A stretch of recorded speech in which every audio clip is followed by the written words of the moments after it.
and welcome everyone to this evening's seminar, which is part of the Centre for the History of People, Place and Communities event series.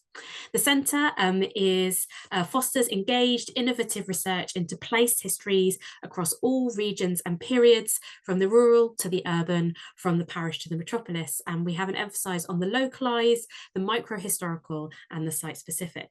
We often work together with others to develop imaginative new approaches to making history and to identify opportunities for history to make a difference in the real world today. You may have heard of two of the Centre's flagship projects, including the Victoria County History, which is a national network of place-based history, and Layers of London, which is a digital resource providing access to historical maps of London and opportunities for members of the public to share knowledge about specific places in London. The Centre is positioned within the Institute of Historical Research, which is a physical place in London and a global community dedicated to participating in, supporting and engaging everyone in the process of making history. This evening, our seminar is co-hosted with the University of Oxford's Community History Hub, which you're going to hear much more about during the course of this evening's seminar, which is focusing specifically on ethical community history. Priya Atwal, Aleena Din and Sally Frampton are going to speak for 15 minutes each, exploring the question of how historians working at universities can ethically work in partnership with community-based researchers, or engage with local communities to produce more inclusive, high-quality historical research. Questions which we are always asking ourselves in the Centre, and cannot wait to hear what Priya and Aleena and Sally have to share with us. So over to you, Priya, and we look forward to the conversation at the end. Thank you so much, Ruth. I hope everyone can hear me okay. It's really lovely to be jointly running this event and to be collaborating with Ruth and the team at the IHR Centre for the History of People, Place and Community. We're really trying to just follow in the footsteps of the brilliant work that's already been done in London, but to put Oxford flavour on it. And I don't mean just the university, I mean very much the town and the city and the community in the area. So I'm going to be talking a little bit about the work of our new Community History Hub. As Ruth explained a bit earlier, it's a brand new initiative that really launched with a formal event in June 2022.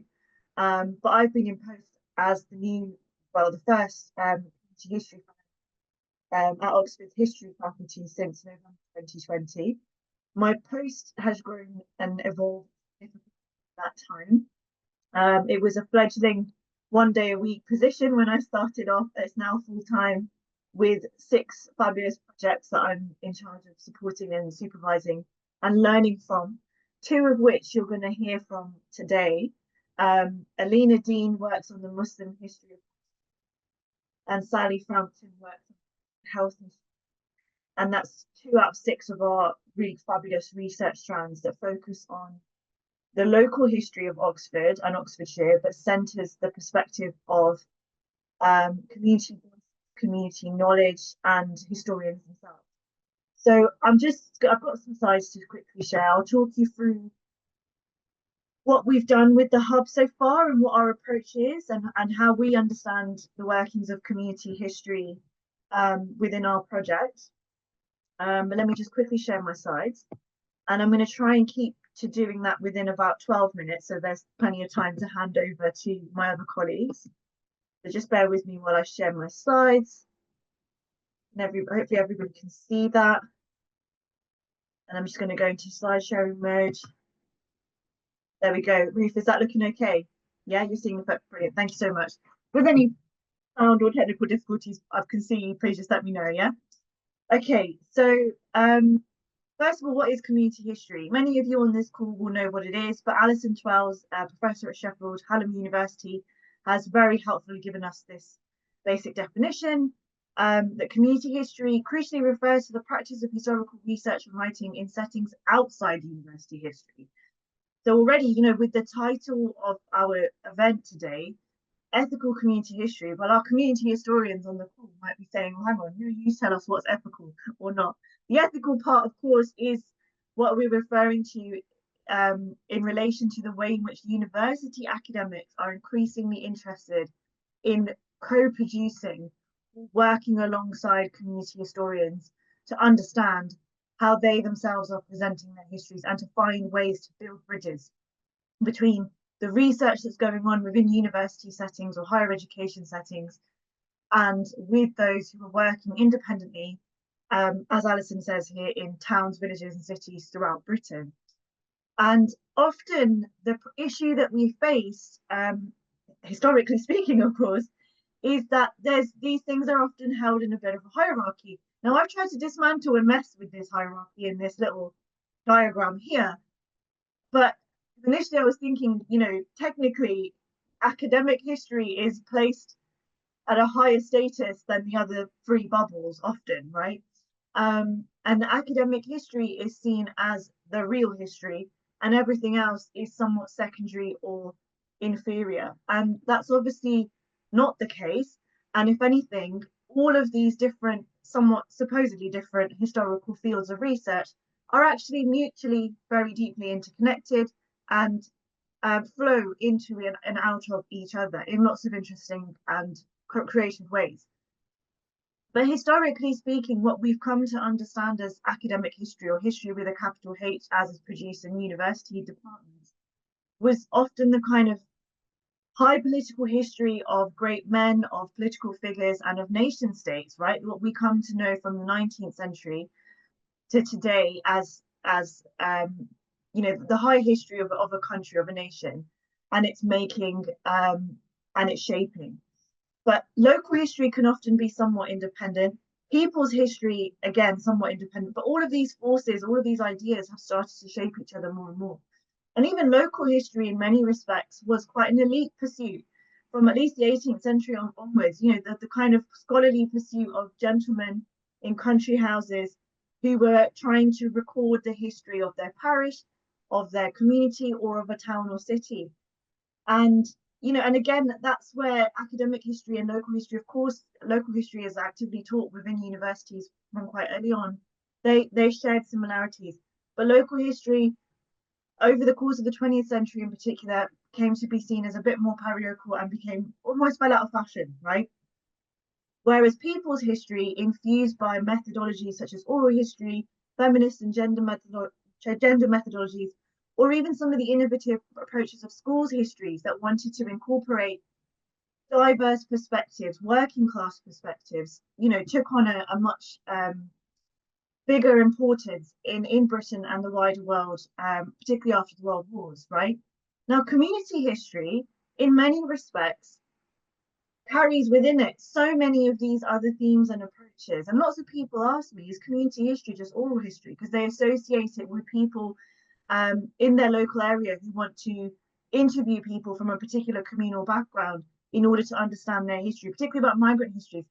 And I'm like, no, it encompasses many of the methods of other historical approaches, working with archives, looking at material culture, oral histories, yes, of course, memoir, all sorts of things.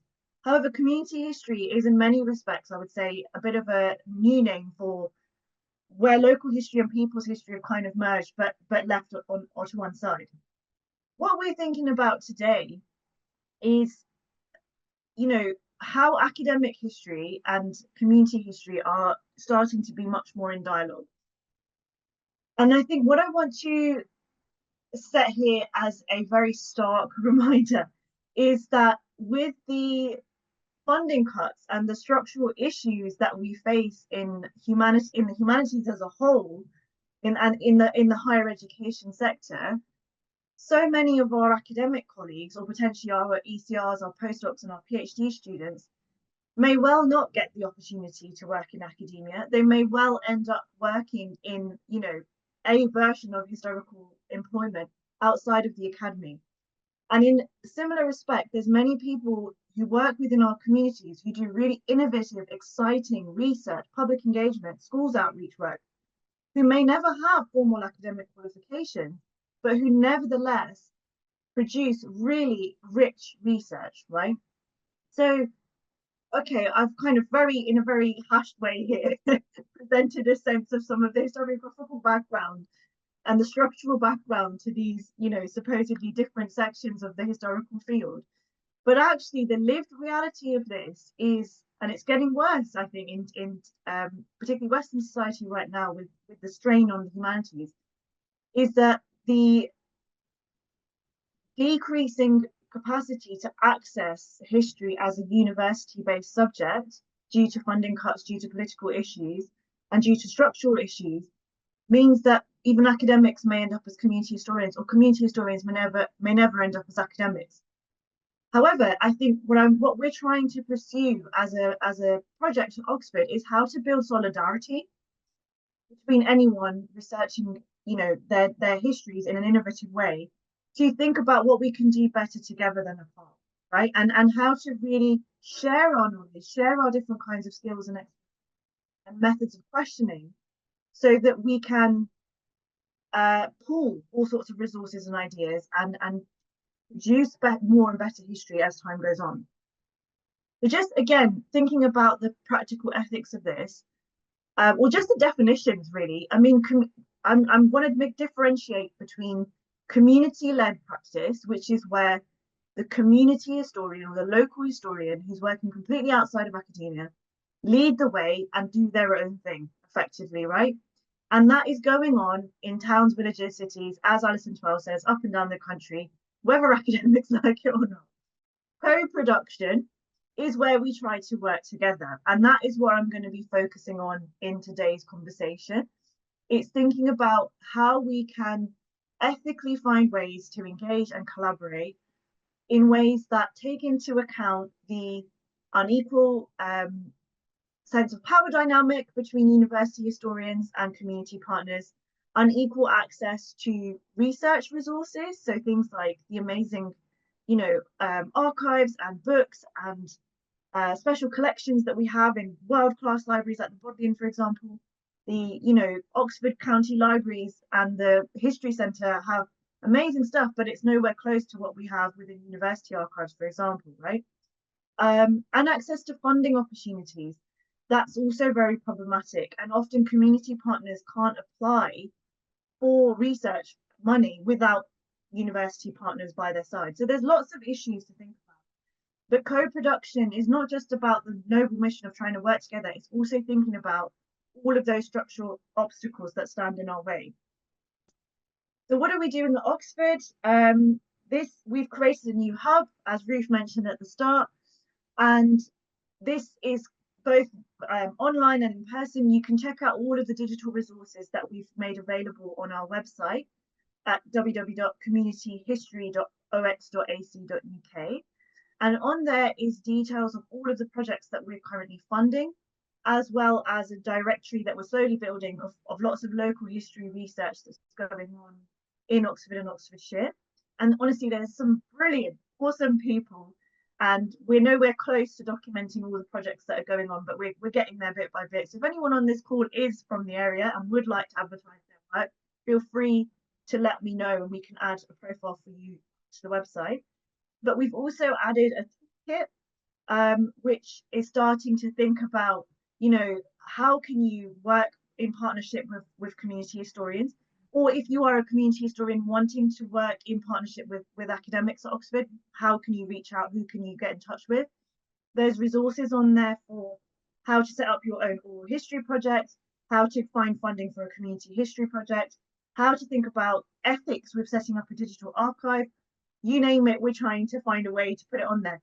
And one of the new things that we're interested in delving into is how can community engaged research or co-produced research in partnership with communities not just enrich and enhance our understanding of a particular historical subject, right, by bringing in more diverse perspectives, but also how can it tap into live issues and add a different perspective on live issues that people are facing in their communities that could be addressed through policy change, right? So how can a long historical overview of deep-rooted, say, historical inequalities relating to health or race or housing or anything else that's a topical issue, how can a deep-rooted historical understanding of that contribute to developing solutions that can be tackled with local government or other policymakers? So we've essentially raised about £300,000 from Oxford University directly to fund the hub and its projects right now. And what we're doing is, for the 6 projects that we're funding, including the 2 that Sally and Aleena are going to talk about today, we are trying to learn about best practice for how you co-produce projects, but how you run such a hub, or how you run such projects within a university history department, and what structural changes need to happen within that department in order to enable that research environment to really flourish and grow and expand further.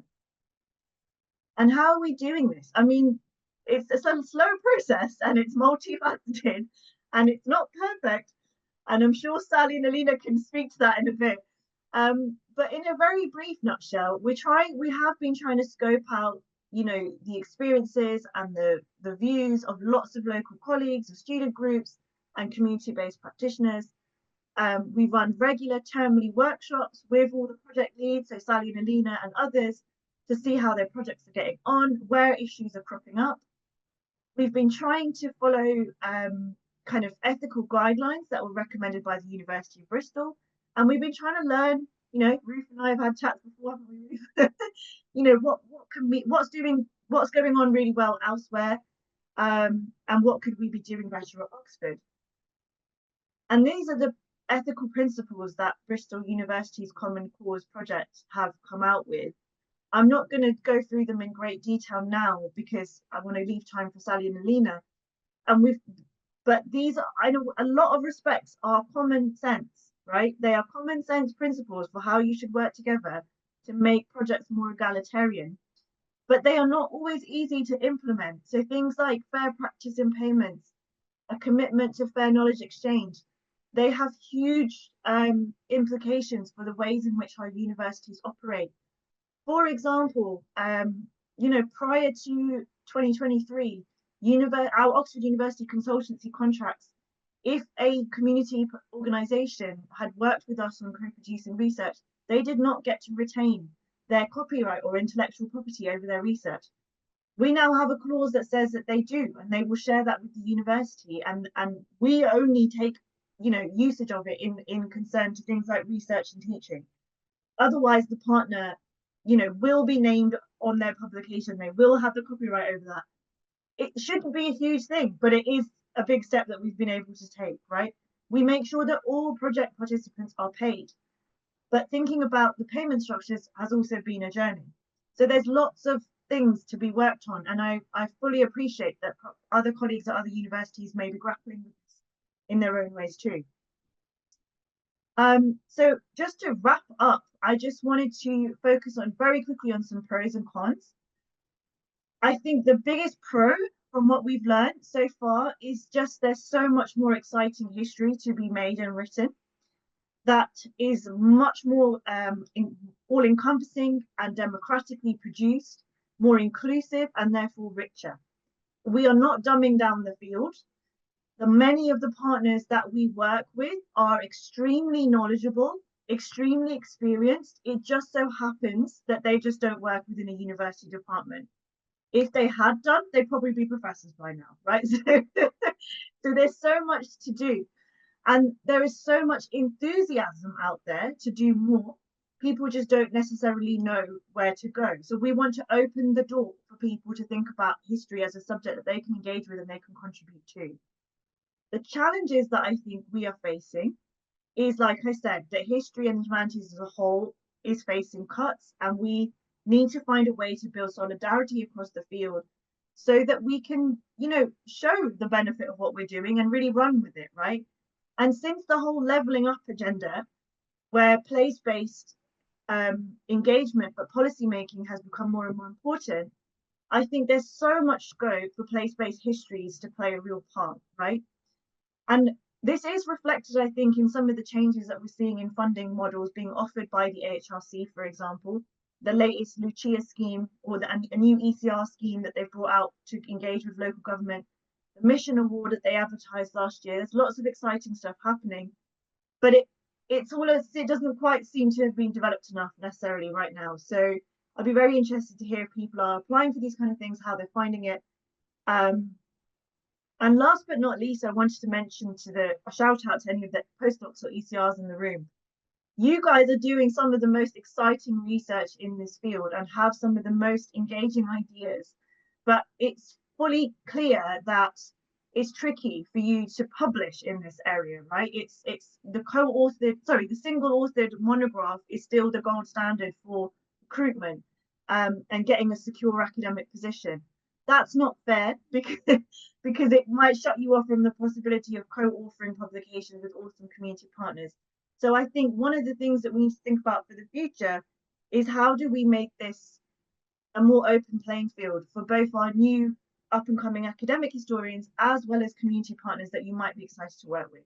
Anyway, I'm going to leave it there. I'm sure I already went a little bit over time, but let me introduce Aleena next up and get rid of my slides. Aleena is our wonderful academic co-lead on the Muslim History of Oxford project, one of our shiniest postdocs from Oxford, and an absolutely brilliant speaker. So please take it away, Aleena. Thank you so much, Priya, and thank you for the invitation to speak today. So I've put together a short paper, which hopefully, I guess, demonstrates some of the findings of our research, which of course draws on the principles that Priya has outlined. So over the next few minutes, I want to share what a Muslim history of Oxford is, and I guess detail the work that we've done to locate, document and preserve local Muslim histories in partnership with the National Heritage Organisation Everyday Muslim. So this case study, I hope, will demonstrate the significance of ethical, equitable collaboration in the production of cutting-edge historical research. So our project aims to do a few things. First, create a framework of community-led, egalitarian, co-productive research, which ensures our work meets the needs of the communities that we're researching. Second, to reassess existing ideas in the study of migration, diaspora, race, class, gender, and religion by analysing newly collected British Muslim testimonies, which embody the diversity of Islamic thought and practice. And third, to demonstrate the significance of Oxford's local Muslim histories in unearthing new ideas about social, political, and cultural history of modern Britain. So with these objectives in mind, in 2022, we began the work of researching the long history of Muslims in the city of Oxford from the late 19th century to the present, by delving into local archive collections and building new community networks which facilitated original oral history interviewing with Muslims from across the city. The primary purpose of this research is to create a digital archive collection, which will be hosted on the Everyday Muslim website, which can form the basis of academic and public engagement outputs, not just for our project, but for anyone who's interested in British Muslim histories.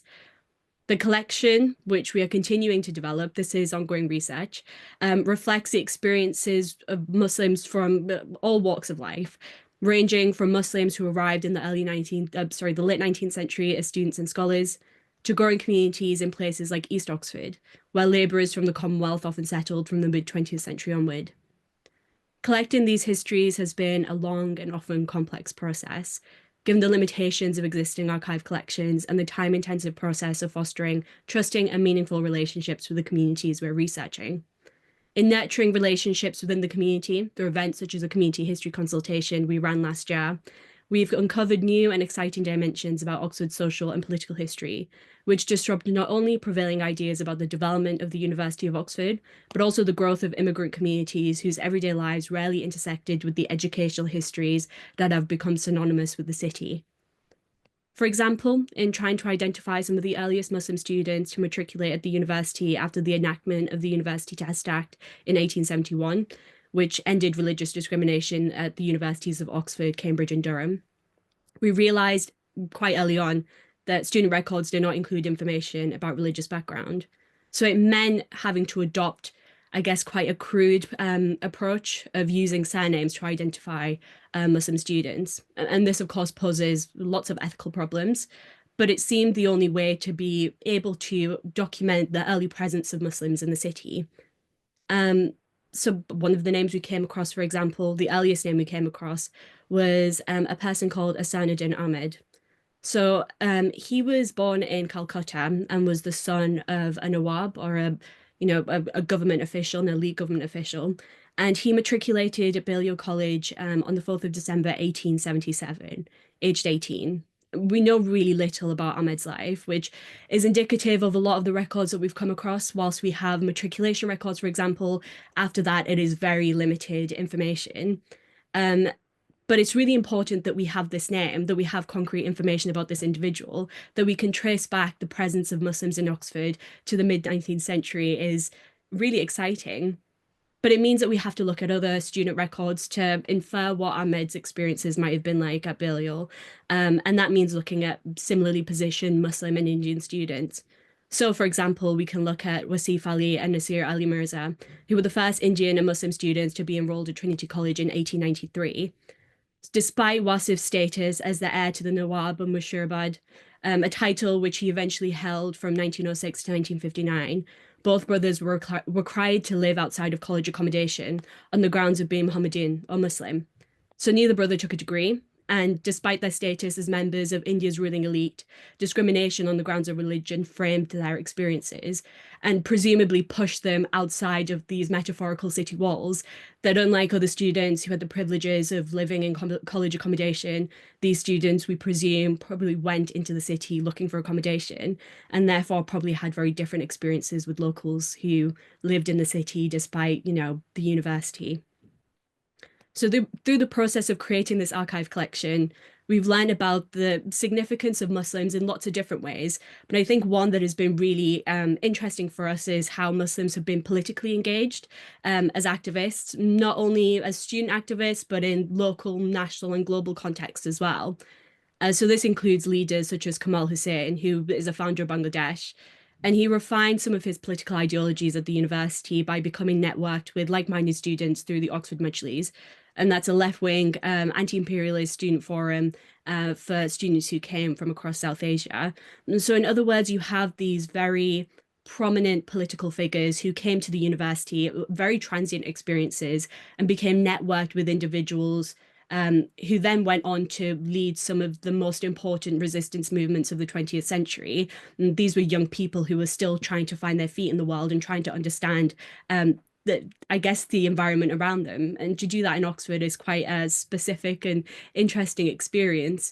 But it's not the only way that resistance has been represented or understood when it comes to what's happening at the university across the 20th century.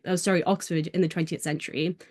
So we can look to other individuals, locals who resisted the colour bar on housing and employment and decided to collectively organise. So this includes, for example, the founding of EMBS, which stands for Ethnic Minority Business School in 1988. So EMBS was a Black self-help organisation which counts Muhammad Afzal, who's a Muslim businessman, as one of its founders. And we're continuing this work of mapping the political engagement of Muslims in the city and the varying ways in which they were politically engaged. And that's ranging from the movement for Indian independence in 1947 to, Palestinian liberation. And a lot of that has required us to, build connections with the descendants of activists, for example, or to build connections with important organisations such as the Oxford Ramallah Friendship Association and Jukari, which is an English language support charity, which was founded as an anti-racist organisation by Oxford students in 1958. So in a lot of ways, it's very iterative, right? We'll find something that's really interesting in the archives, and we have to do the work of going backwards, of trying to flesh out what these fragmentary archival bits mean. And I guess in a lot of ways, doing this research at Oxford reflects the transience of this space and meant that us as a research team had to analyse Muslimness in an urban context that is quite distinctly different from other places in the UK, particularly given that, Oxford has one of the biggest student populations in the UK. So whilst the notion of town and gown is often synonymous with the University of Oxford and its relationship with locals, our research revealed a more complex relationship in which Muslims within the university were often negotiating their own exclusions within the institution, which influenced the creation of student organisations that at times made connections with Muslims in the city. So we were able to learn this by investigating the rich repository of Islamic society materials held at the John Johnson collection at the Western Library, which includes term cards, advice booklets, and event posters dating back to 1958. Our findings transformed long-held ideas about the relationship between the university and the city, not as something that is dichotomous, but one that is messy for students who are negotiating multiple exclusions, in focusing on individuals who've long been ignored in the institutional histories of these renowned universities, these renowned educational sites. We've been able to transform prevailing ideas of what it means to belong to a place like the University of Oxford. But it's crucial to recognize that, you know, in these students building networks, they were connecting with people who really had nothing to do with the university. Thousands of Muslims whose lives didn't engage with these educational institutions. So these are business owners, community workers, NHS employees, teachers, manufacturers of various forms, who often belong to a family, a neighborhood, a community hub, or a place of worship. Their labour, as well as their networks, are significant in understanding broader transformations in Britain across the 20th century, arguably more so than focusing on the specific experiences of an elite few who, by most accounts, called Oxford their home temporarily. So whilst it is important, I guess, in a lot of ways, to challenge these prevailing ideas of this famed educational institution that, you know, has this mythology around it, that it's really interesting and a really easy place to start because the university really likes documenting its own history. Nonetheless, it is a very, I guess, it's part of a much bigger picture, a picture of a city that extends beyond the university and actually presents more interesting ideas about Britain and its, you know, I guess, people's relationship with place and space, in ways that, I guess, challenge these prevailing ideas of what it means to be a racialized minority or religious minority person in modern Britain. So a notable example of this is my interview with a gentleman called Kareem. So Kareem is an award-winning playwright, and he's the third generation of his family to live in Oxford. So much like a lot of other interviewees, Kareem's grandparents, migrated from Pakistan to Oxford during the 1960s, a process catalyzed by the introduction of immigration law in 1962. So Kareem's grandfather worked in a car factory, much like a lot of Commonwealth labourers who settled in the city during the mid-20th century, whilst his grandma was a teaching assistant at a local primary school in East Oxford. So Kareem's father, who was born in East Oxford in 1974, was an architect, was educated at Oxford Brookes University, decided to move Kareem, his mother and his siblings, to Littlemore, just outside of Oxford, and that's where Kareem grew up. So he described his childhood experiences as one that was framed by visits into Oxford, to Cowley Road specifically, where he and other families were able to buy halal meat and where, from the early 2000s onwards, Muslims would attend Central Oxford Mosque, the city's first purpose-built mosque. So Central Oxford Mosque replaced the makeshift Bath Street Mosque, which was established in 1968 as a central place of worship. And whilst Kareem felt somewhat disconnected from other young Muslims because he lived in Littlemore, nonetheless, he reflected, like many interviewees did, very fondly on the fact that Central Oxford Mosque was fully funded by donations from the community. And these donations were often collected after prayer times, passing a bucket along and people giving whatever money they could. And a lot of interviewees highlighted, much like Kareem did, how community networks were forged and maintained by essentially strangers, and the centrality of religion and places of worship in amplifying these connections. Kareem has used his creative work to negotiate his status as a young Muslim man, as well as his relationship with a city that has been connected to his family history for generations. And in building connections with individuals such as Kareem, we as a project have been able to create a collection which hopefully reflects the overlaps and divergences in Muslim experiences along race, class, gender, and generational lines. Kareem and others have been really generous in opening up their networks to find potential interviewees, although we recognise that there will be gaps that are difficult to fill, but nonetheless really important to pursue, such as documenting the experiences of Muslim refugees from Syria and Afghanistan who have settled in Oxford as a city of sanctuary.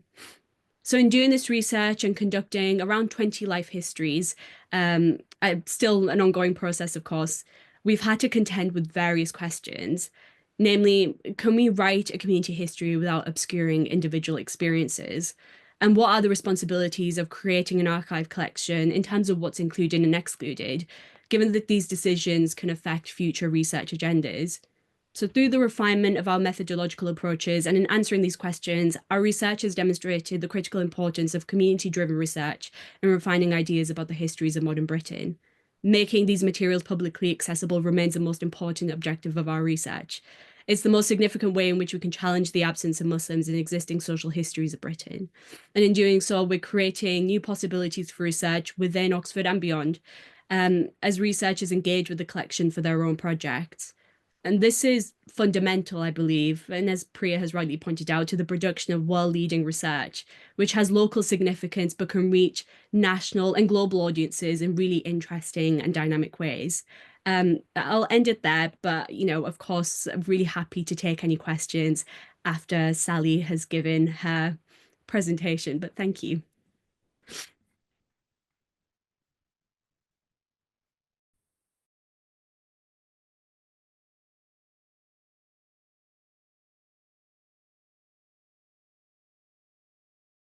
Thank you so much, Aleena. That is a tough act to follow after these two amazing ladies, but I'm gonna try my best. Can everyone see my slides? Yeah, okay, fantastic. So I'm gonna start off with an admission that I am somewhat of a novice in community history. So I think this presentation is really about the learning curve and I guess the journey that I've been on for the last few years.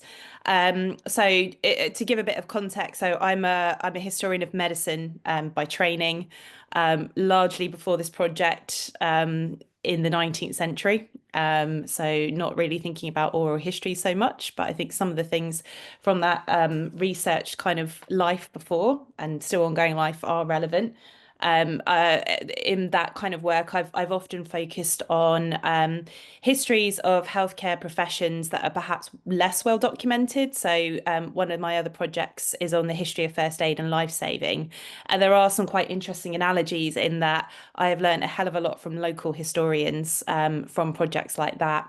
It's a field where often first aiders themselves have had to write their own histories. So, there's some interesting kind of community work that was already coming out of other kind of research areas that I was involved in. But I came along to the Community History Hub seeking advice probably about 3 or 4 years ago now with a kind of proposition to be doing some focused kind of, I suppose, micro history work on the history of health and medicine in Oxford. So, I mean, one might immediately jump to the university as part of that, and the university is indeed part of that story. But I felt like there was kind of more to explore. And so my kind of jump in was kind of unashamedly presentist really. So I work across the Faculty of History, but I also work in Oxford Medical School as well, doing kind of qualitative research around health inequalities in the area, particularly for people living with neurological conditions. So I was kind of interested in together and to think a little bit about where we are with health and medicine today, I guess, in Oxfordshire, and thinking about some of those genealogies and how they could be relevant today. I mean, Oxfordshire is a very affluent county. There's no doubt about that. It's it's in the southeast. It has very affluent areas, but within that there are some very stark health inequities still. So inequality in male life expectancy, as you can see on the slide, varies by up to a decade between the wealthiest and the most underserved parts of Oxford. And so these statistics I kind of felt were often sort of hidden a little bit by the obvious affluence of the county, and some of those historical roots were kind of a bit overlooked. So this is just a little bit here about the kind of 10 wards that we have across Oxfordshire, which still have some significant problems. These are far too many statistics probably for anyone to take in, but I think it comes back a little bit to some of the things that Aleena was talking about the distinctiveness. I think this is why we're all interested in place, right? The distinctiveness of different places, and there are some really kind of distinctive aspects to living in Oxford, which are not things that are a struggle in other places as well. But certainly we feel in Oxford, for instance, kind of housing being a sort of particular problem for our city, I would say. And then you can see some of the kind of stark differences there between areas like North Oxford and then then Banbury, which is a town in Oxfordshire, where again there's some serious problems with the community being very underserved, and there's various issues there around kind of lack of hospital resources in that town particularly, which I won't go into. But all of that is really to say that there was a motivation of kind of looking back, at some of these particularities and thinking a little bit about the kind of historical roots, and that was kind of my way in. But as happens with all these things, it's kind of grown into something bigger, I think. I'm not sure I would claim quite yet that, I feel like it is a community history, but I feel like that is where we are going. And really, this is kind of, I suppose, about a journey from kind of local history to hopefully something which is more community focused and is heading towards some genuine co-production, which would be the aim of the project. So what were the aims of this? This is a bit of a kind of sort of practical DIY presentation about kind of the mechanistics of how it's worked. So I hope that's okay and of interest. So oral history was really like the first thing, and that was, again, a kind of slightly new endeavour for me. I went and did all my training, of course, but I'm not sure anything kind of beats kind of throwing yourself into it for the first time. And key to that was thinking about diverse professions. So as you might imagine, that there's been quite a lot of work already thinking about medical professionals in Oxford, particularly at the University of Oxford, and a number of oral histories that have been recorded with doctors involved in all sorts of things. We have a very interesting history of transplantation, for instance, being one area that's quite well historicised, as well as kind of older developments such as the development of penicillin in the area. So I kind of wanted to focus in the first instance, talking to nurses, to pharmacists, to psychologists, to get a sense of their own histories. The guy you can see in this slide is Neville Scrivener. He's a great guy. He was a psychiatric nurse in Oxfordshire, first at the Littlemore Hospital, which was kind of the state hospital, and then the Warnford Hospital, which was or still is a psychiatric hospital, but which was previously a private hospital. And the reason I wanted to do this was to support a kind of website. It was to have the oral histories on record, and they are now indeed on record, but also to kind of support a more public outreach kind of website as well. And I think here is where I sort of started to hit my first challenges of kind of things snowballing extremely quickly. I suppose one key thing to say about this was I had amazing support from Priya and all the team, which has been an absolute lifesaver. But in terms of kind of the project, it was mainly me.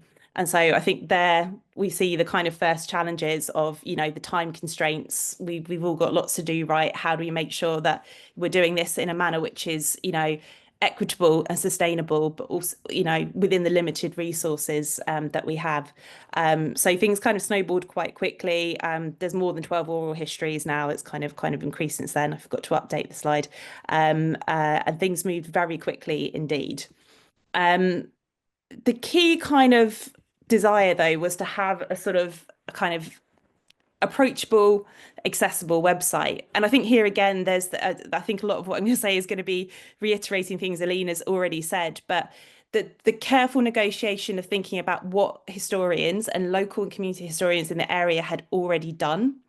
And I think that's really key. And I think that's something I've been having to sort of negotiate, or hoping to negotiate with care throughout this project, particularly in the area for mental health in Oxfordshire, because we have two large psychiatric hospitals. There had already been a lot of work done on the history of mental health. So I had to think really carefully about what actually is this website adding to the story, when a lot of work had already been done, kind of thinking through some of these things. So I kind of where that's kind of gone is thinking about it as something that is really bolstering the stuff that's out there already, and I think it's kind of important to say, some of this is not reinventing the wheel, but it's about maximizing output and reigniting a lot of these conversations. I think that's what I kind of found talking to local historians. There was a fear that a lot of their research was kind of being lost and kind of being left behind. I'm not sure I can claim that I'm going to be able to, I don't know. But I felt like the website could in some way serve the work that was already done.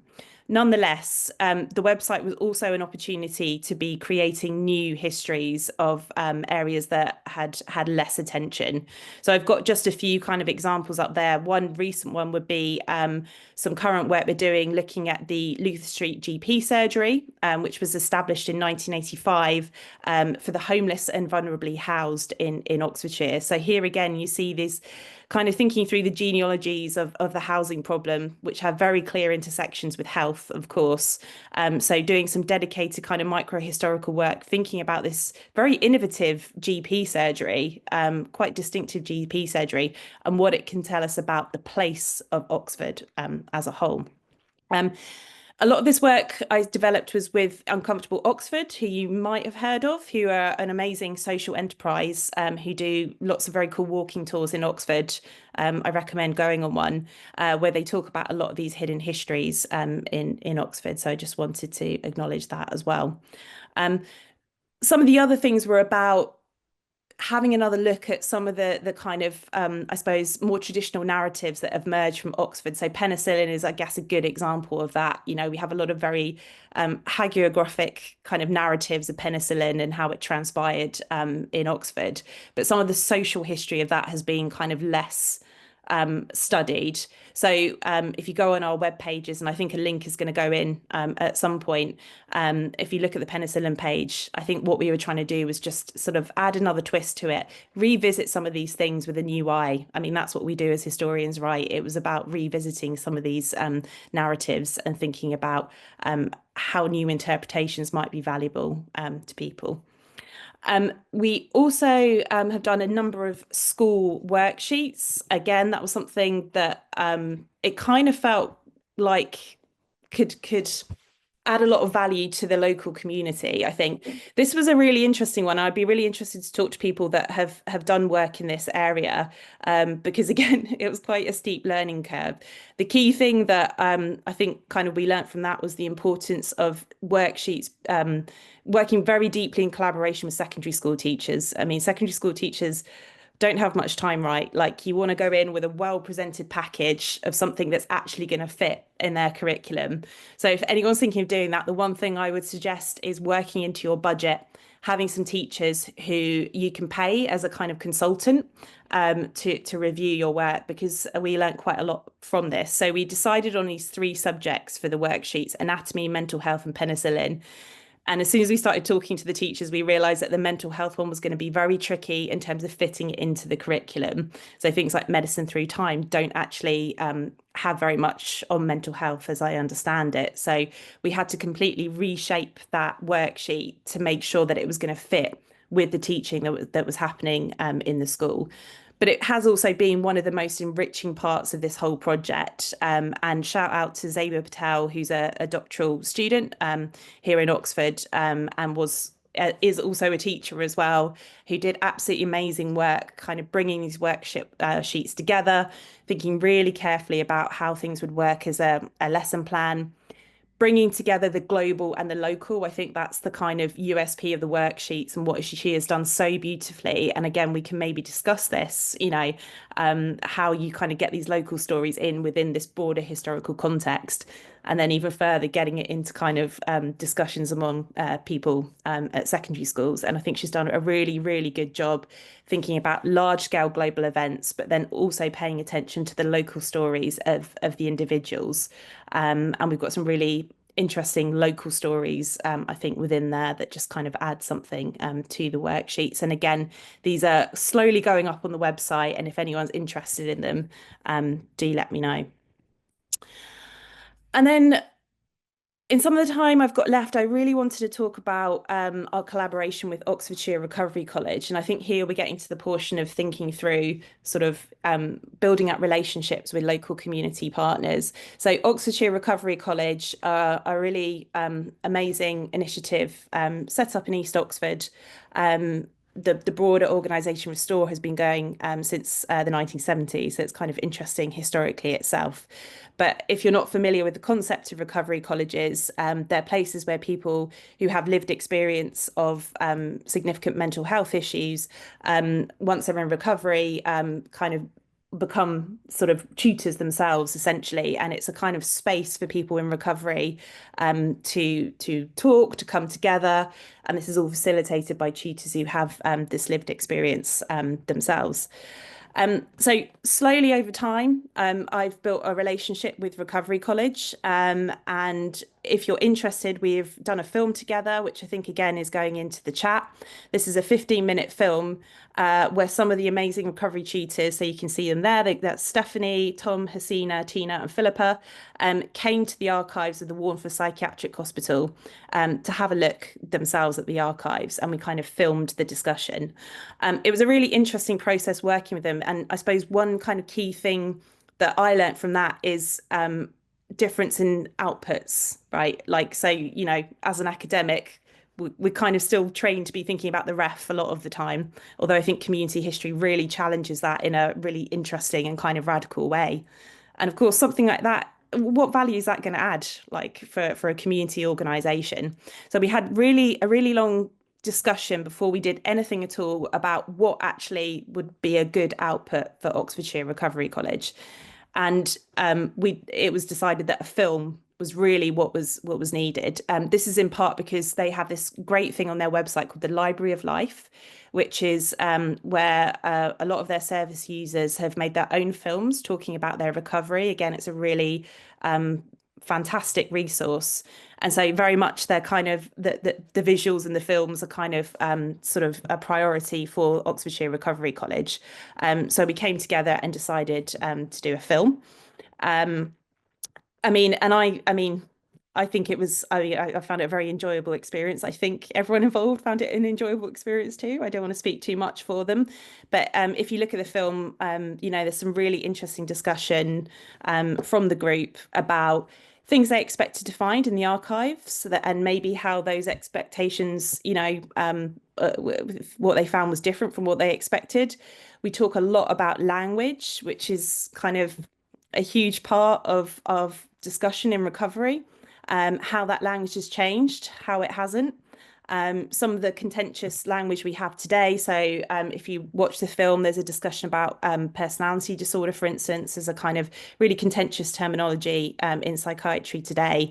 And looking at how the historical archives can kind of help contextualize some of those discussions. And that film was then showed at their festival last year in Dorset, and I think positively received among the ORC community, and we are hoping to do more work with them. So, and then I don't know how I'm doing for time, but I will also just talk about another collaboration which is ongoing, which is with My Life, My Choice, which is a charity which supports people with learning disabilities in the Oxfordshire area. Again, it's been running for quite a long time, so it's kind of got its own history as well. And we're working with their members who wanted to look at how people who have been defined as having learning disabilities and their experiences in hospitals before the National Health Service. This project, I would argue, is kind of, again, moving us kind of closer to thinking about sort of co-produced methods.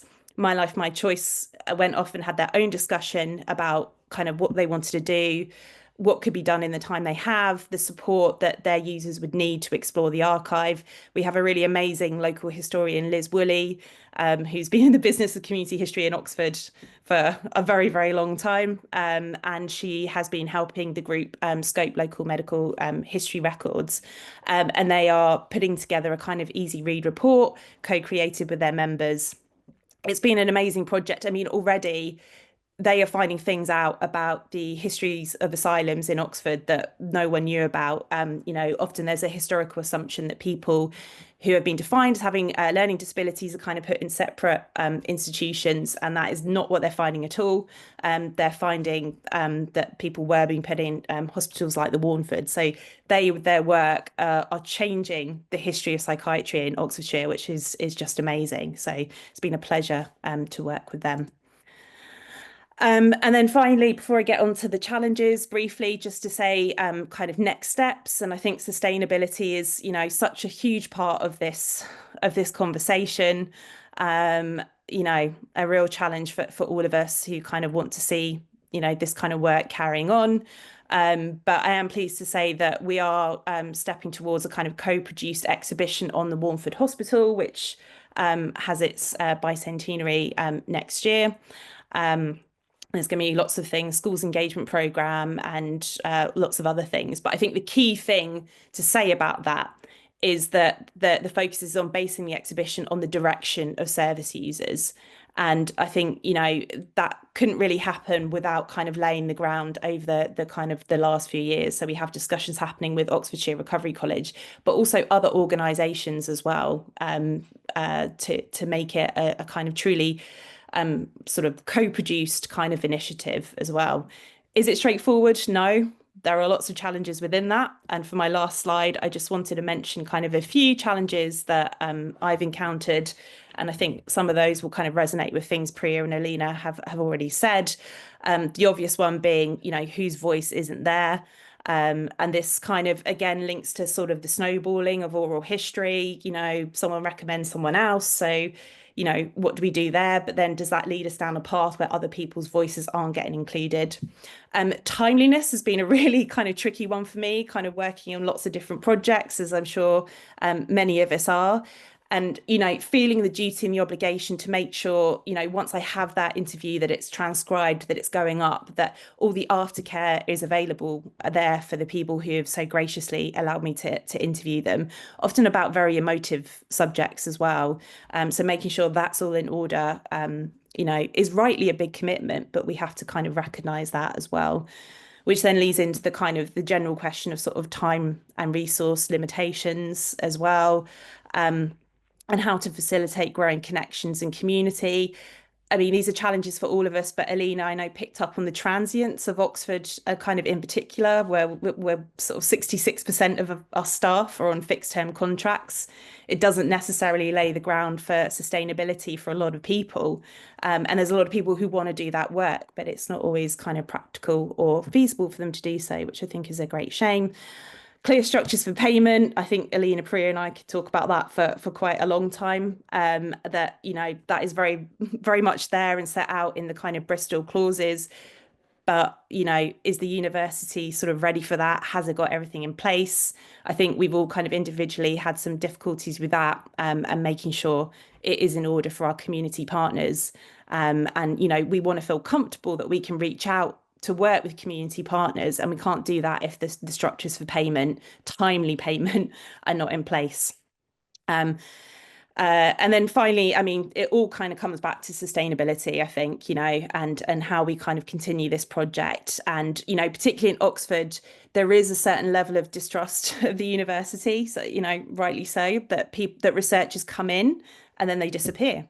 And so what does that leave for the community? So I think we're all extremely conscious at the Community History Hub, in making sure that we're not doing that, and we can provide at least a degree of sustainability. So thank you so much for listening, and I'll stop there. Thank you so much, Sally, and thank you, Aleena and Priya. Those are wonderful talks, and just great to see the kind of range of community histories that are happening in Oxford. So yeah, if people would like to ask questions, please do write them in the chat or use the raise hand function. Alyssa had already written a couple of questions in the chat. So I am just going to share those now, although the first question I think has sort of slightly disappeared. But what I remember from that was kind of based, Priya, on some of the reflections that you were making about that diagram that you had about the connections between academic history and, oh, I found it again. So how do you work to avoid a feeling by non-academically trained community historians that formerly academically trained historians who can't get jobs in the academy are replacing them or looking down on them? And then she'd also asked, have you considered looking at non-academic models such as those used by community outreach or even mutual aid groups in working with their target subject populations? So I'll just leave both of those with you.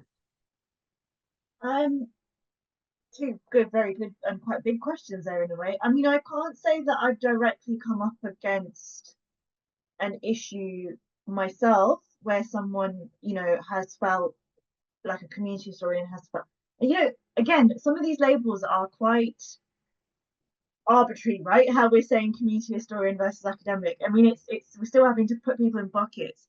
I've not directly come up against this, but others may have done. So I don't know if anyone else wants to chip in there. I think, oddly enough, another issue I've come up against is where graduate students weirdly feel that what's the point of doing a graduate degree when you could just work as a community historian now and then get equal somehow, they see it as equal recognition, right? So I think it actually is kind of potentially happening on both sides.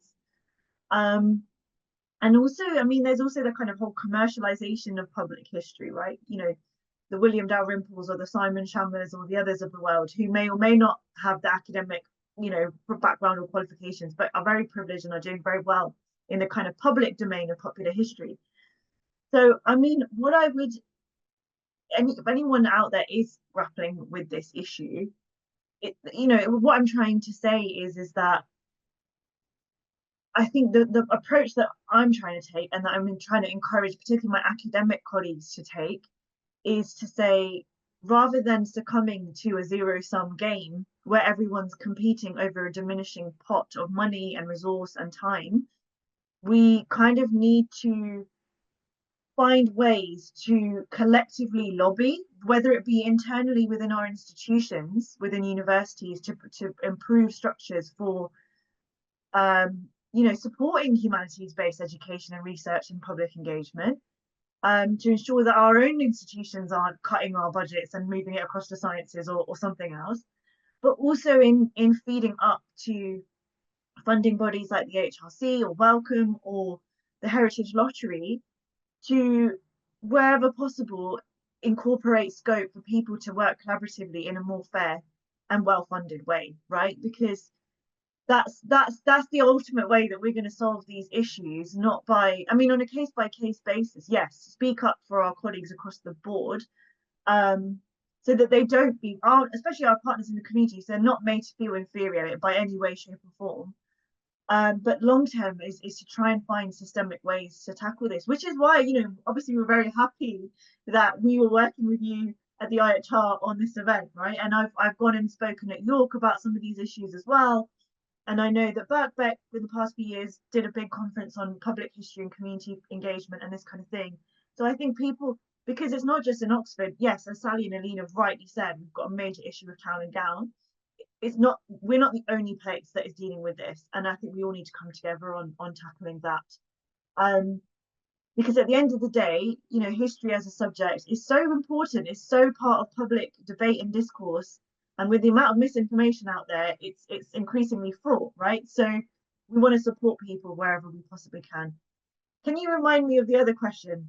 And then I'm sure Sally and Aleena and others will have thoughts on that too. Yeah, so the other question was, have you considered looking at non-academic models, such as those used by community outreach or mutual aid groups in working with their target subjects or populations?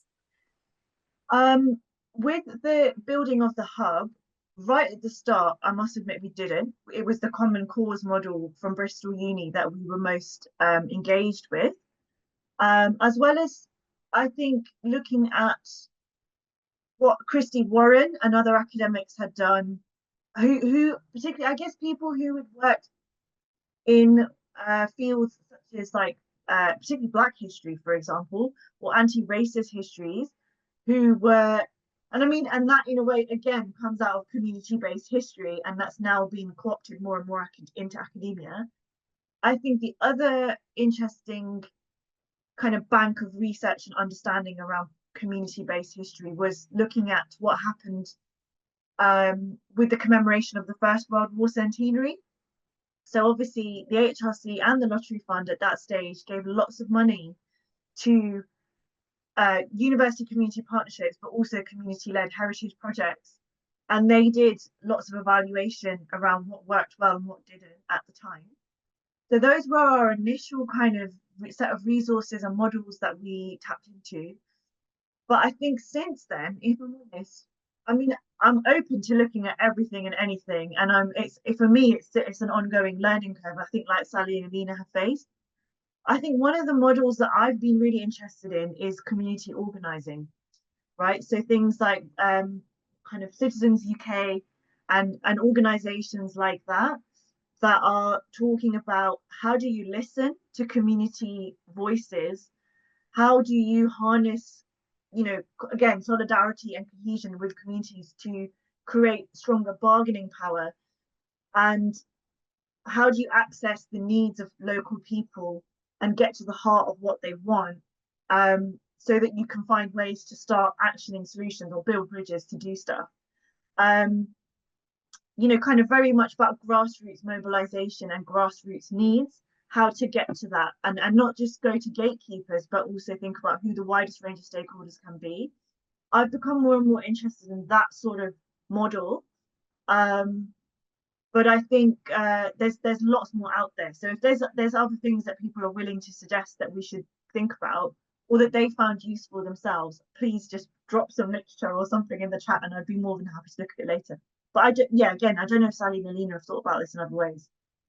Thank you so much, Priya. I'll open it up to Sally and Aleena, but I did also want to say very quickly that a couple of weeks ago, we had a seminar given by Global Link, who are a charity who it's about kind of international education. They're a charity that have that as their agenda, and they've ended up doing heritage work as part of this kind of bigger charitable agenda. And what was really interesting in the conversation of that seminar, which we have recorded and will be online shortly, was that there was a discussion about, do we call our community partners volunteers or collaborators, or what language do we use?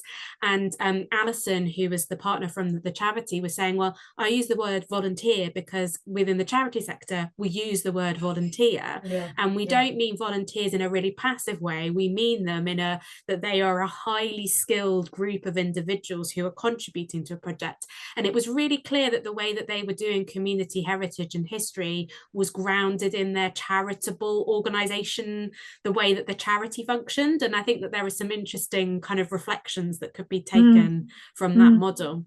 But yeah, Aleena, Sally, have you got anything that you want to contribute to either of those questions about methods, or that kind of difficult question around I suppose the politics of relationship between community historians and academically trained historians? I guess I can speak to my working relationship with Sadia Ahmed at Everyday Muslim. As an early career researcher, the opportunity to work with a heritage organization that has a decade worth of experience, that is so embedded in the communities that we're researching, has been pretty incredible. It's been a steep learning curve, absolutely, but in the best way possible. I guess something that Sally touched on is my objectives as a researcher, as an academic, and Sadia's objectives as the director of this organization are sometimes very different. And I think it's finding a middle ground of how can we, I guess, double duty the work that we're doing? How can we ensure that whatever we do, however we channel our energies and time, means that it, sustains the organization, but it also means that we can maybe co-create academic outputs that really solidify the significance and importance of contemporary Muslim histories and broader histories of modern Britain. So, for example, Everyday Muslim and lots of heritage organizations have to qualify a lot of the work that they're doing, producing qualitative and quantitative data about impact. So for us, it was a very early conversation about, well, how do we create a framework for evaluation that allows us to, I guess, draw out that information so that Everyday Muslim, during and at the end of the project, can go to funders and say, look, this is the impact of the work and this is the data to back up the work that we've been doing. And I think that was really important for me, right? That a lot of heritage organizations depend on funding in order to sustain not only, themselves, but also a network of interns, volunteers, and so on, who are deeply engaged in the work that they're doing.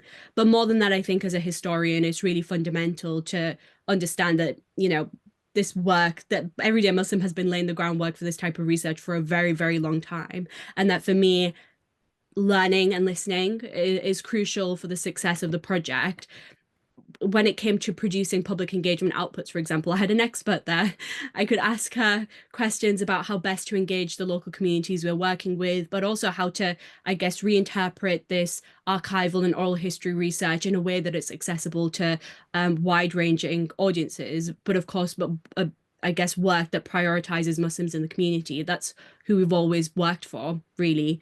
So it's been a really exciting opportunity to work with Everyday Muslim. And I think this partnership between academia and heritage is something that I guess should be championed by universities more often. I think heritage organizations have really paved the way for cutting edge engagement. And I guess higher education and the sustainability of higher education relies on these creative and innovative ways of engaging the public. Looking at these organizations is probably the best way to do it. But I don't know, Sally, if you have anything to add. I mean, I think it's slightly off tangent, but I suppose the only thing I say first of all, what Ruth said was really important, that lots of charities are already doing their own heritage work. So, for instance, My Life, My Choice, they've already done loads of really interesting work on people with learning disabilities in the First World War. So I think we really need to kind of acknowledge that a lot of these places are already doing their stuff, and like Aleena said, the heritage is kind of built in, which is interesting. I mean, I suppose the only other kind of caveat I would add was that all organizations are different, and it feels like a very simple thing to say, but I think I went in with certain expectations that this charity with service users will feel this way about the university and so forth, and a lot of those kind of ideas have been sort of turned on their head. For instance, kind of Oxfordshire Recovery College, one of the first things that they said to me was, we want to come into the university space. As a mental health organization, we're usually in sort of community centres and on the kind of borders of East Oxford and things like that, and they wanted to be for better or worse, they wanted some legitimacy from the university, and that has been a really kind of interesting thing for us to discuss together. So I think it's important not to kind of paint broad brushstrokes about what an organisation is. Everyone is going to have a very different remit and a very different kind of understanding or want or desire from their community history project. Thank you. That's great. Yeah, Priya, have you got something you wanted to add? Yeah, I mean, just to kind of follow on from what everyone was saying there about the sort of town gown issue as well, is that, something that's from the 19th century now started to come into the 21st is the idea of the civic university, right? And the role that the university can play in being a good neighbor, being built into the fabric of the local society, the local economy, its local politics, in a positive way, but in a constructive way, right? So that but Oxford University hasn't had that role, it may well have been a very elite, prestigious institution in the area, but it's tended to be, as we've been talking about, the history of it has tended to largely be very controversial, very extractive, and the focus has tended to be for its influence as national or global, or for a very long time imperial, right? So we're kind of unpacking the layers of that history at the same time that we are thinking about, can we shift to a different sort of approach that's much more civic minded, right? And that's also a conversation that seems to be happening across the UK, in different university towns up and down, the country. And in particular, where areas that, industry might have disappeared, or, mines have gone in Wales, or this kind of thing, right? And people are feeling left behind, or they're feeling that their histories of their own town, their own community don't matter. And the universities that are there are not there for the local people. They may be drawing in students from all over the country, all over the world, but they're not embedded in their local community. And I mean, that has, with the current vice chancellor we have at Oxford, that Irene Tracy's trying to change this a bit. But I think there's a kind of really a historiographical role to think through in that too, right? Is as how you delve into the history of the institution and you rethink the role that it can play in shaping what it has done to shape its local society, and then what it could do going forwards, right? There's that, and that's again linked to all the debates that have been going on, which have really shaped, I think, the origins of this community history project at Oxford, around decolonizing the institution, whatever that may mean, right? I'm not going to sit here and try and define that for everyone. The roads must fall, I too am Oxford, and issues around students who are first generation, whether they're born and brought up in the UK or whether they've come from different parts of the world. That kind of representation, the politics of those student voices, or also early career academic voices from diverse backgrounds saying, hang on, we want to think about different types of history, both within their academic research, but also connecting up with people in the local community who have been voicing their concerns about the university's role for a long time. And that, of course, has been something that museums and heritage organisations, you know, like Everyday Muslim, like local charities, have been thinking about. So I think, you know, we're in a melting pot of different approaches that again are reflected in, I think, national debate more broadly, right? And I'm sure London, you know, London's obviously at the heart of this too, right? So we're kind of borrowing and thinking through approaches from lots of different angles, but at the same time, as Sally rightly said, not trying to reinvent the wheel, actually trying to respect that lots of local organizations do this to a really high standard already. It's just a case of how can we now roll up our sleeves and say, look, we're here to play as well, but we want to be fair players. We don't want to just now hog the limelight because it's Oxford University. Do you see what I mean? That's kind of the ethos. But yeah, and it's just about then enhancing and pushing this work forwards. Great, thank you. There are a couple of specific questions for Sally about your research.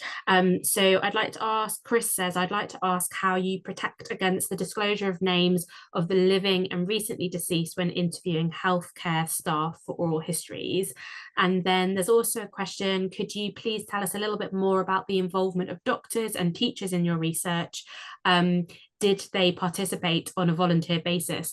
And then I'm just going to flag now that Quinita has asked the money question. So once Sally has talked a little bit to those specific research questions, I think we'd all like to come back to this conversation about funding and how you pay people.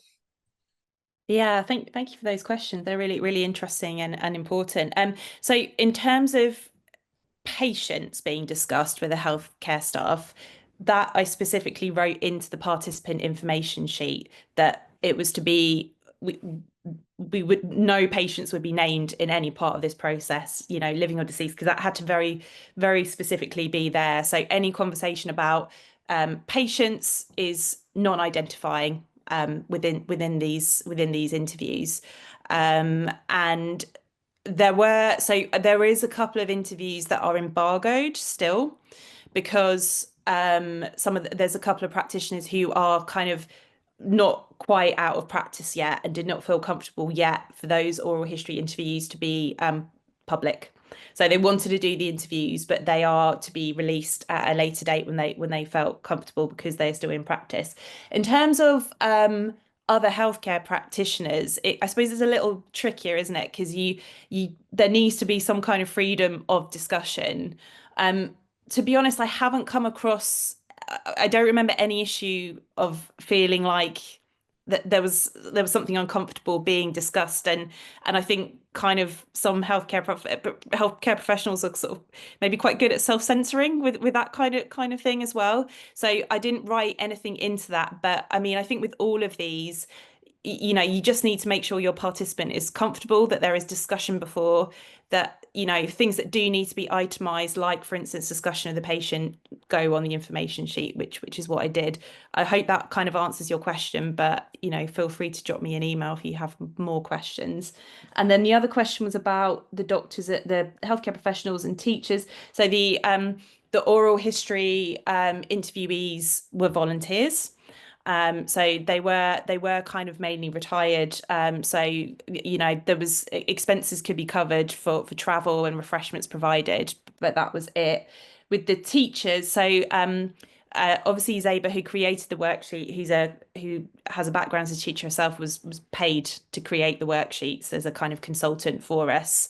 Again, with the teachers who peer reviewed it, they were not paid, but their travel and refreshments and so forth was covered. And we tried to make it very kind of a short commitment. That was really important, that we weren't asking too much of teachers, that we were literally just asking for kind of like a couple of hours to sit with us and look through the worksheets and make sure they were okay. And honestly, that feedback was just so immensely helpful. So I'm glad we could do it. But yeah, I think it's a good point. I think probably, you know, ideally there would be consultancy payment for them as well. But in that case, for those couple of hours, it was just travel and expenses.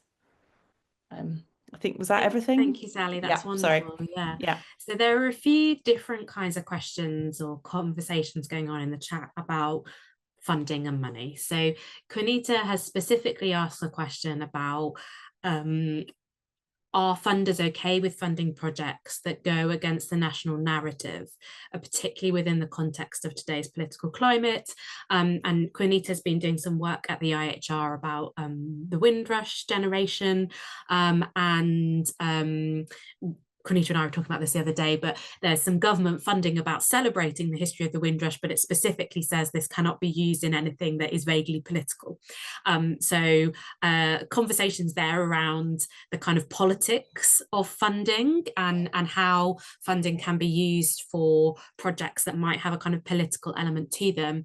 And then Catriona, who has been running an AHRC project around women's grassroots activism, which I'd encourage everybody to go and have a look at if you haven't already, has written a comment here about funders' desire for participatory research, which implies that the participants aren't being paid. They are not consultants, they are kind of collaborators, but in a non-paid way.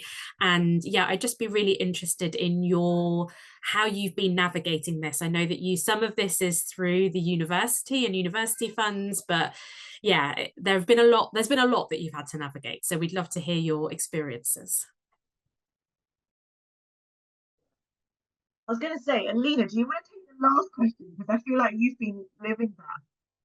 And then I can maybe, but I don't know, either of you really, but I mean, these struggles with some of the pay of partners. Do you feel comfortable talking about it? Yeah, I mean, it's been tricky. It's been a crash course in trying to understand how a university essentially works from an administrative perspective, and then working with Priya. I mean, honestly, I can't emphasize enough how crucial it's been to be under this umbrella of a community history hub, because it means that you're not navigating this institutional red tape alone, that there is someone advocating for you, and that, there's a sounding board for these issues that I never expected to encounter as an early career researcher. And there's a lot of responsibility, right? It's not just, so our project is, we have Sadia Ahmed, the director of Everyday Muslim, but we've been also working with DPhil research assistants, as well as, going out and meeting members of the public, having events such as a community consultation, which is, asking people to take time out of their day to come in and to give comments on our research practices and helping us design our research project. Like, these are big asks, and, it's fundamental that people are paid properly for their time. So it's been tricky, but we've been pretty lucky in that we've been able to sustain ourselves. Every time it feels like the project is going to come to an end, a pot of funding will come up, or there'll be an extension that means that we can continue our research. And I think that's indicative of a lot of people's experiences being on fixed term contracts or working on projects such as this.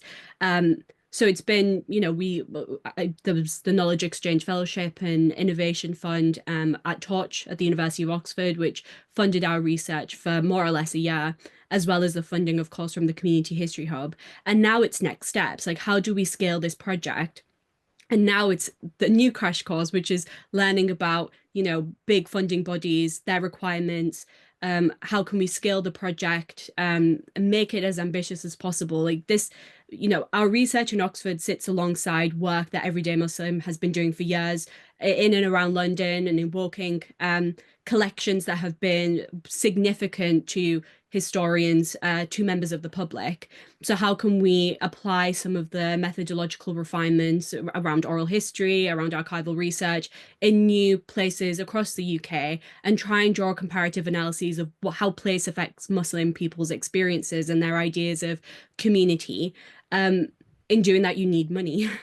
And it's been really tricky. It's been really tricky making the case for community history sometimes to people who've not necessarily encountered it before, in making the case that these very I guess to some it might seem like a very small scale project. Like, why, for example, would you want to go to High Wycombe to do this research? And making the case that these places are fundamental in trying to understand the complexity of Muslims' embedded presence in Britain, and that these small locales have, can offer answers to questions of national and global significance. So yeah, it's been a lot. It's been a lot of responsibility, a lot of thinking, a lot of going back to the drawing board. But again, where I think the Community History Hub has been, I guess, a lifesaver really, is having this embedded structure that we can sort of look to Priya for guidance on next steps, which has been invaluable. Priya, have you got anything you want to add? We've got 3 more minutes until we're going to wrap it all up. Do you want to split it with me, Sally? Did you want to say anything? No. Okay. Sally's had to deal with a lot herself. And it does feel like a lot of my time is emails with colleagues like Sally and Aleena tearing their hair out. We're like, our partners haven't been paid yet, or some of the partners need to negotiate and potentially ask to be paid more. Whereas the university currently, what we've got in place is, and this is partly to ensure parity, right, is that community-based freelancers are paid at an hourly rate that is equivalent to a postdoctoral researcher's salary, so that there is this level of equivalence that, despite not having a PhD, for example, that our community partners, their own in-depth research, their lived experience is counted to some sort of parity with academic qualifications, depending on the level of their experience, the number of years they've worked in the field, for example. But that's a solution that we've cobbled together to start off with. We're going to be reviewing these things going forward all the time. I mean, on the question of the politics and, have we faced any barriers? We haven't yet. It's not to say that hasn't been a thing in Oxford. The whole roads must fall debate, the toppling of the road statue was stopped by Oriel College's donors. So that has been a live issue, and there was government involvement in that. And that was flying in the face of massive community-led protests during the COVID lockdowns that wanted to see that removed.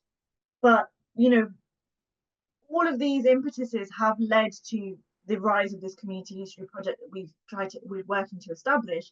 I mean, our own future hangs in the balance. Our funding is up until end of February next year. So we're, alongside me trying to support Sally, Aleena, and our other project leads, as well as new projects that we want to collaborate with, we're trying to navigate the funding landscapes, me and my team, centrally. How do we keep the hub going? Because we can see there's a need to have a sustainable space, a sort of institutional memory for co-producing these kinds of relationships, right? So that the actual individual research projects can then live and grow and flourish in different capacities. I think I'm quietly optimistic, as much as I'm dealing up here with stress about this every day. I think the conversation is moving forward, and people, especially since the pandemic, are seeing the power of the local and the power of community engaged and participatory action research more and more. But I don't think we have got our funding mechanisms or our methodologies anywhere near as worked out as we need to be. And we're living through the mess and working this out. And so I don't know what the person's name was in the chat that said it. There's new schemes that have come out from the HRC that are specifically focusing on how you engage arts and humanities research with the problems faced by local government, right? Through place-based research work. And we're going to put in a bid. I'm going to put in a bid with some colleagues of African Caribbean heritage in Oxfordshire to think about their access, intergenerational access to cultural spaces and cultural action. But how we pay everyone and what they're categorized as is making me sweat a little bit, because it's not entirely clear.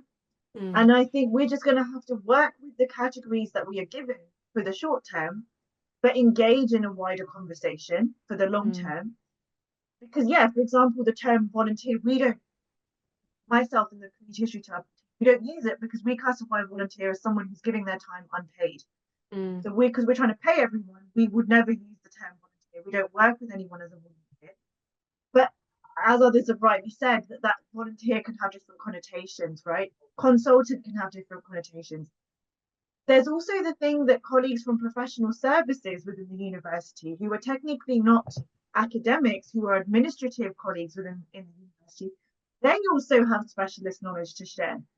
And they should be incorporated into our research bids alongside community partners. So I think what's interesting is a growing recognition of the blurring of the boundaries of whose knowledge is important and relevant. And that is what makes me happy, that we're finally reaching a point that some of those boundaries can be broken down. But yes, the structures and the funding models are just not there yet. And we're just going to have to fight to make sure that, and unfortunately live through the stress of making it happen. Yeah. Great. Well, thank you so much, Priya, and thank you so much, Sally and Aleena, and to everybody who has contributed to the chat and the conversation. It's hugely appreciated.